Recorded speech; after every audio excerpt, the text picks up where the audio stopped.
and good evening wherever you may be.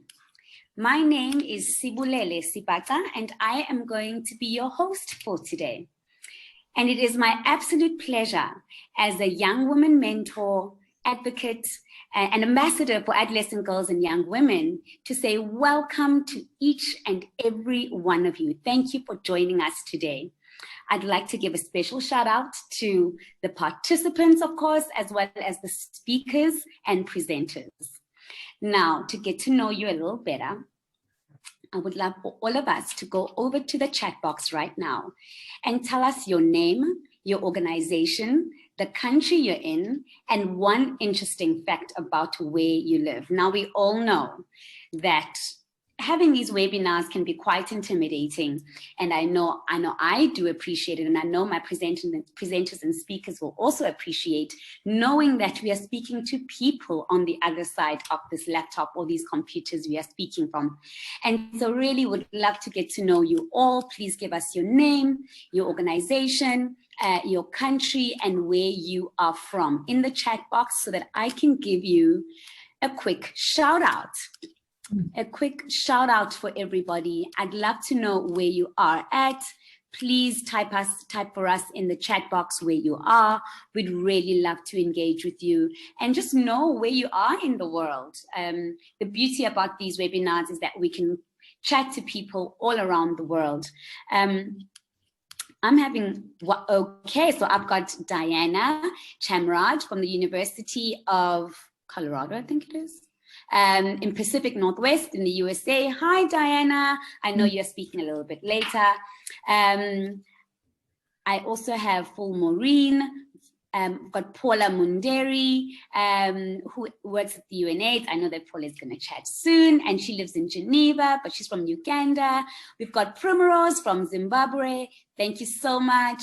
Oh, we've got Cameroon here as well. I think that was somebody up before. We've got Nairobi, Kenya. Asante sana. Thank you, Mary Phillips, for joining us. So wow, this is amazing.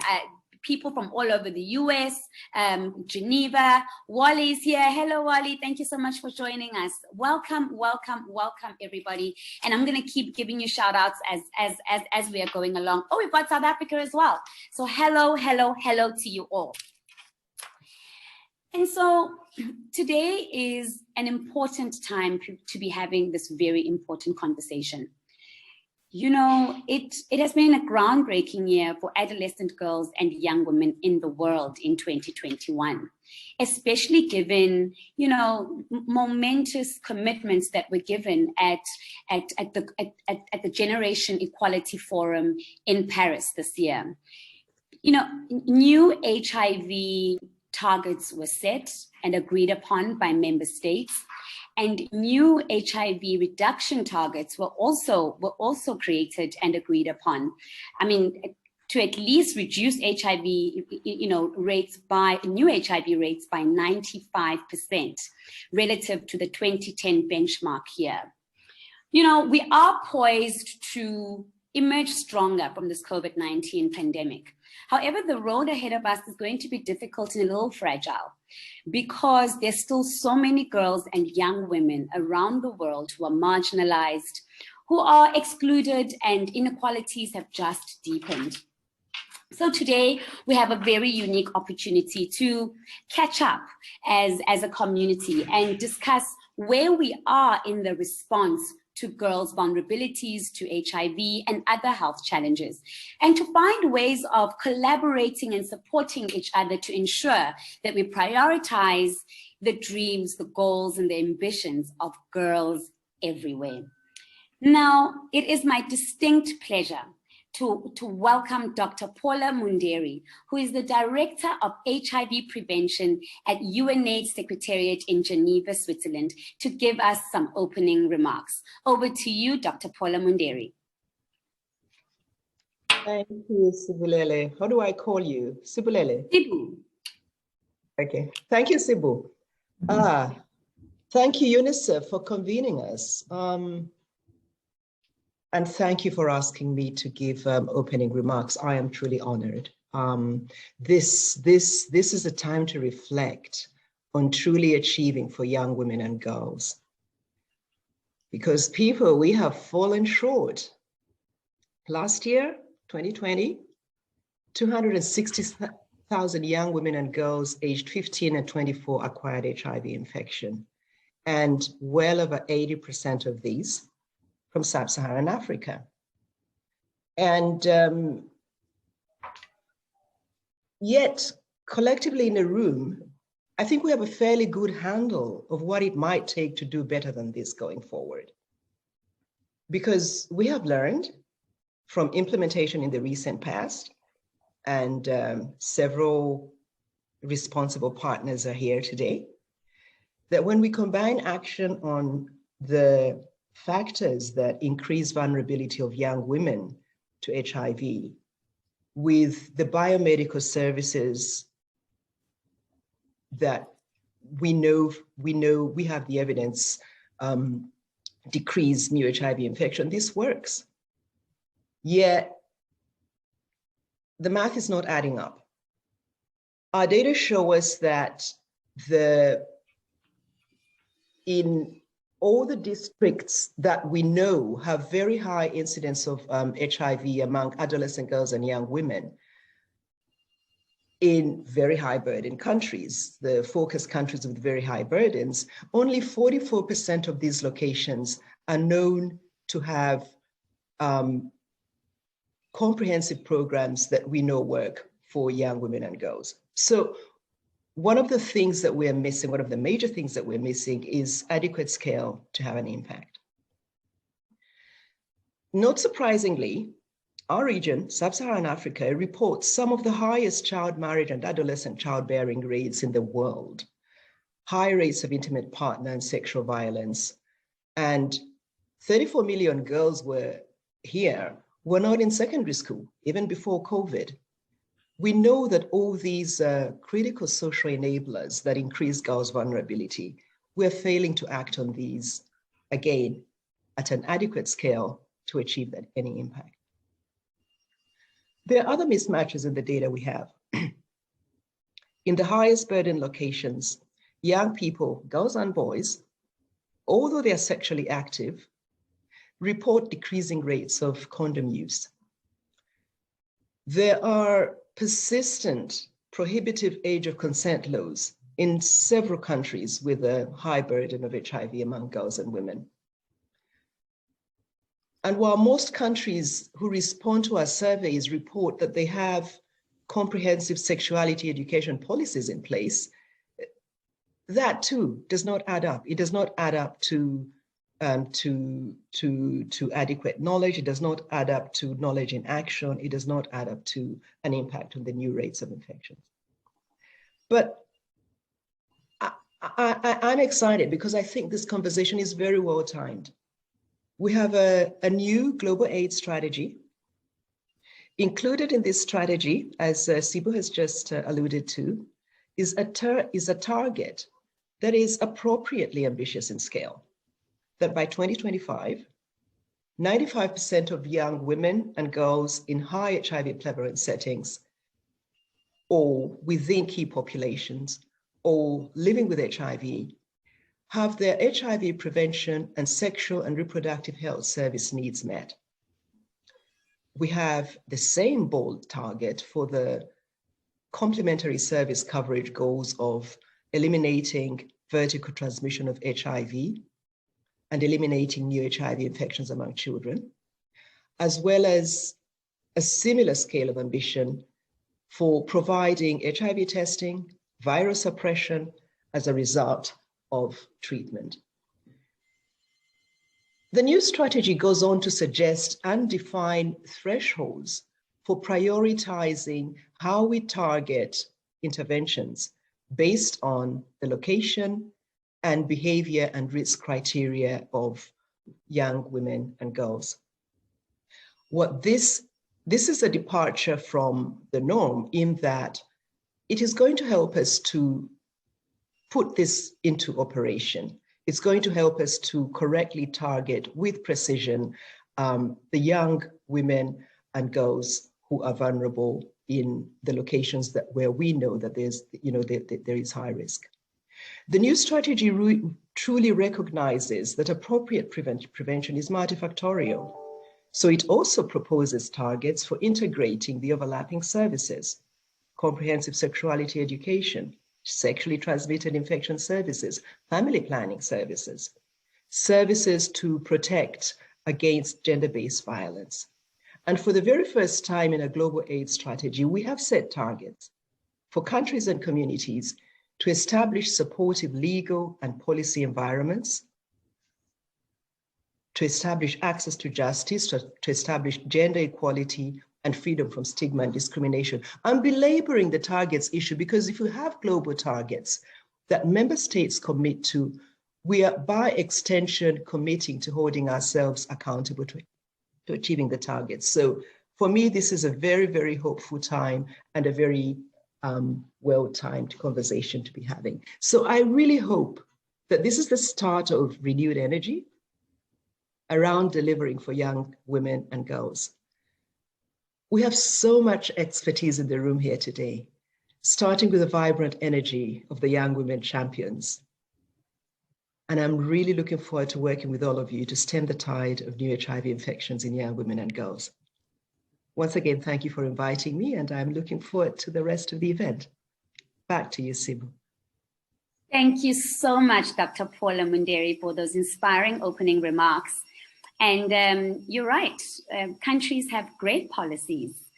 Now it's time to move that knowledge into action. And that is exactly what we're going to be talking about today. So thank you so much for that. I'm now going to show you a video messages from girls and young women around the world whom, stand to benefit from the collective efforts of all of us if we are to succeed. You can press play.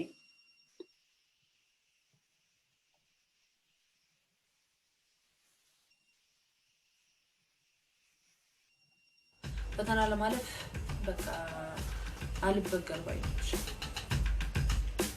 አርቲስት መሆን ፈልጋለሁ ማለቴ የተለያዩ አጋጣሚዎች ወደ እኔ ስላልመጡ ገድቡኛል ያን ነገር እንዳልሰንከው ያን ነገር እንዳልሆነ ትልጅ ህይወትን ተቀየር ቅድም እንዳልኩት ኋላ ቀር አስተሳሰቦች ግዴታ ሊቀሩ ይገባል ምክንያቱም ኋላ ቀር አስተሳሰቦች ከሌለ ሀገር አታል እኛ ሴቶች ጠንካሮች ምንም ነገር ለማድረግ ወደ ኋላ ማለት ያለብን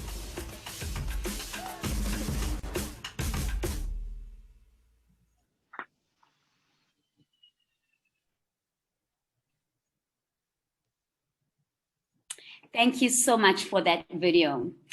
I now would like to welcome Caya Atkins Lewis. Caya is going to give us a plenary address, and she's going to give us an update on the status of the global response that we've had to girls and young women. Caya currently serves as the Senior Technical Coordinator for Adolescent Girls and Young Women at the Global Fund to Fight AIDS, TB, and Malaria. Over to you, Caya.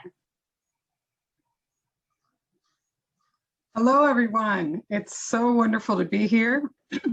And it was so great to see our young sister on that video that we just saw and to hear from my sister Paula open up with such important information for all of us.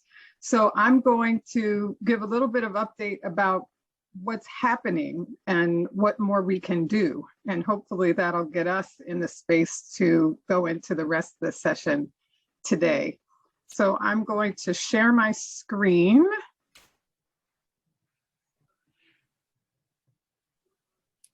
There we go.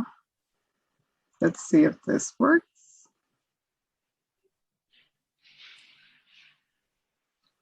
Can you all see my slides? Can someone nod?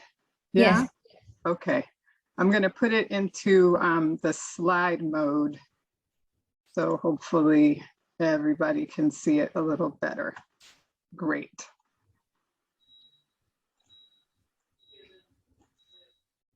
One second. Here we go.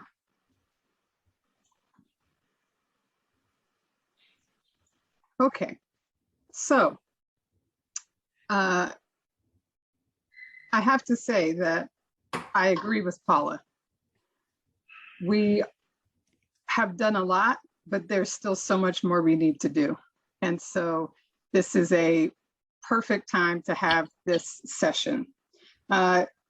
Just quickly, this slide is just showing the Global Fund has 13 priority countries in which we're trying to reduce HIV incidence by 58% overall. It's the countries that we're here to talk about. And what I wanted to show with this slide is that things have gotten better. We have reduced the new HIV infections in many of the countries for adolescent girls and young women. Some more than others, as you can see from the slide, but we still have further to go. As you can see, different countries have reduced their incidence at different rates. We even had a bit of an increase, we think, in Zambia over the past year in 2020. And so it's time for us to really look at what we're doing, double down on our efforts, take the multi-sectoral approach that Paula mentioned to try and reduce incidence and meet the targets that are so important, that we have goals to meet those targets for girls and women in these countries.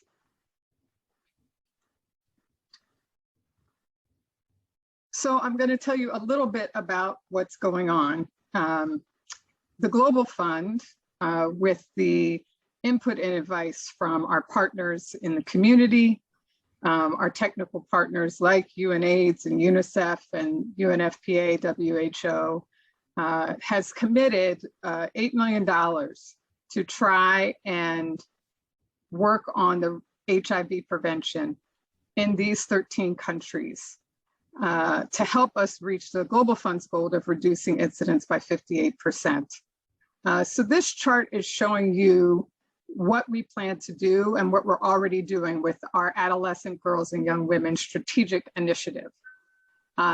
If you take a minute to look at what's in red, this begins to tell you the types of things that we are hoping will help us with HIV prevention.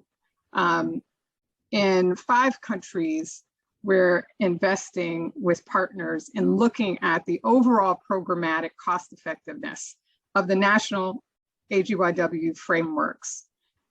Just 6 or 7 years ago, many of the countries in sub-Saharan Africa did not have adolescent girl and young women plans for the country. They didn't have HIV prevention plans that were robust. What we're doing is investing in 5 countries to really take a look at what their programs are doing to help develop AGYW-focused HIV prevention plans in country. And then we'll move to help support countries to implement those plans. We're very thankful to have the University of Cape Town working with us to lead that work, and you'll hear a bit more from Alona, who's with us today. The other thing that is becoming increasingly clear that we need is to be able to look at integrating HIV and SRH services. This is a part of the UNAIDS global targets. And that's partly because we are failing in this area. Women and girls that are accessing SRH services are not getting the types of HIV prevention messages that they need. And so what we want to do is help in 5 other countries to really look at what's happening on the SRH landscape, to develop plans that countries can use to better integrate HIV prevention services and SRH services, and then support countries in trying to enact those plans. And we hope to do all of this over the course of the next 3 years that spans the strategic initiative. And then finally, we are really looking to provide overall technical assistance to all 13 countries. WHO, as you can see, is our partner on our component 2. And the UNICEF, Eastern and Southern African Regional Office, is our partner on helping to provide technical assistance across all 13 countries on the things that can really help our Global Fund grants and our partners on the ground do better on AGYW prevention work. Right now, we're seeing that this work is going to be looking at various different things. Some countries need to create better quality improvement plans across their AGYW programs. Other countries are focusing on being able to implement PrEP. Other countries are really investing in coordination activities. And so we're very excited about what is going to come out of being able to give countries assistance and listen to what they need and respond over the next 3 years to their needs. So key to any success, as I think all of you know, and I know we have a lot of young women on with us today, is the meaningful engagement for adolescent girls and young women. And the Global Fund believes in, and core to our partnership is partnership with communities that are affected by HIV, TB, and malaria. And so we have two initiatives that we funded and supported that are there to enhance and encourage the meaningful engagement for adolescent girls and young women. And you've seen one of the leader of our Her Voice Fund, Maxie, at the top of our call. And so Her Voice Fund was created in 2018 with support from Global Fund and ViV. And it really has enhanced the engagement of AGYW in these 13 focus countries by providing small grants to organizations and by having Her Voice ambassadors who are leading this work on the ground. And we're so pleased that 73 organizations and over 70,000 adolescent girls and young women have been reached. And we're looking forward to the second phase of what Her Voice Fund will look like over the next 3 years. The success with Her Voice Fund led us to support, along with Fondation Chanel and Speak Up Africa, something we're calling Voix Essentielle. And it's a new engagement program that's focused on Western and Central Africa, and to do meaningful engagement right now, starting in 3 countries, in Burkina Faso, Cote d'Ivoire, and Senegal. So we know that the meaningful engagement of AGYW is essential to being able to keep all of you healthy and safe, and we look forward to doing that. As Paula mentioned, this is going to take a multi-sectoral approach. We know that education and economic strengthening needs to be invested in countries for HIV to be prevented and for AGYW to be healthy. I mentioned that SRHR access and integration is important, and then also the work around community dorms so that we can begin to really address gender-based violence, especially with the surge we've seen with COVID and other issues like child marriage. And so along with our typical HIV prevention interventions, we know that we need a holistic approach, and we need all partners to be involved in that. And I'm looking forward to hearing more today about what can be done in that area and how we can work together on those things. And so with that, I'm going to end, and hopefully I've stayed on time. I want to thank you. I was inspired by this picture because I think after hearing our sister in the video and seeing all of you, we want to get out there and fight, just like the young women in these pictures. Fight for our health, fight for our well-being, and we're looking forward to doing it with you. Thank you. Thank you so much, Caya, for that really well-detailed, understanding of where we are at. I've been really involved with Her Voice Fund as a country lead here in South Africa, and it's been incredible. It's been incredible. On behalf of all of the grantees here anyway, thank you for the investment and the incredible work that's been done by Y+ Global. manage us all and just keep us in check. So thank you so much. Thank you. Thank you.